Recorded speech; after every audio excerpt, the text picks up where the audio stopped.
नृसिंहवाडी इथं अमावस्येनिमित्त श्री दत्त दर्शनासाठी आलेल्या इचलकरंजीतील एका तरुणाचा कृष्णा नदीत बुडून दुर्दैवी मृत्यू झाला। ही घटना आज पहाटे घडली। बुडणाऱ्या मित्राला वाचवण्यासाठी नदीत उडी घेतलेल्या तरुणाला स्वतःचे प्राण गमवावे लागले। मूळच्या राजस्थानमधील आणि सध्या राहणाऱ्या या मृत तरुणाचं राम कुशल राम असं नाव आहे। अमावस्येनिमित्त नृसिंहवाडीमध्ये भाविकांची मोठी गर्दी झाली होती। इचलकरंजीतील राम कुशल राम हे आज सकाळी 5 वाजण्याच्या सुमारास कृष्णा नदीवर स्नानासाठी गेले होते। त्यावेळी त्यांच्यासोबत असलेला मित्र नदीच्या पात्रात बुडू लागल्याचं त्यांच्या निदर्शनास आलं।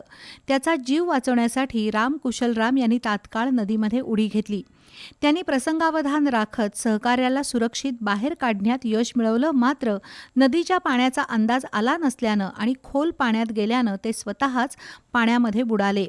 घटनेची माहिती मिळताच परिसरातील नागरिकांनी वजीर रेस्क्यू फोर्सला पाचारण केलं। सकाळी 6 वाजल्यापासून रेस्क्यू पथकानं नदीपात्रात शोध मोहीम सुरू केली। सुमारे 2.5 तासांच्या अथक प्रयत्नानंतर सकाळी 8:30 वाजता राम कुशल राम यांचा मृतदेह सापडला। मित्राचा जीव वाचवताना स्वतःचा जीव गमावलेल्या राम कुशल राम यांच्या मृत्यूमुळे परिसरामध्ये हळहळ व्यक्त होतीये। या दुर्दैवी घटनेमुळे इचलकरंजी परिसरात शोककळा पसरली आहे।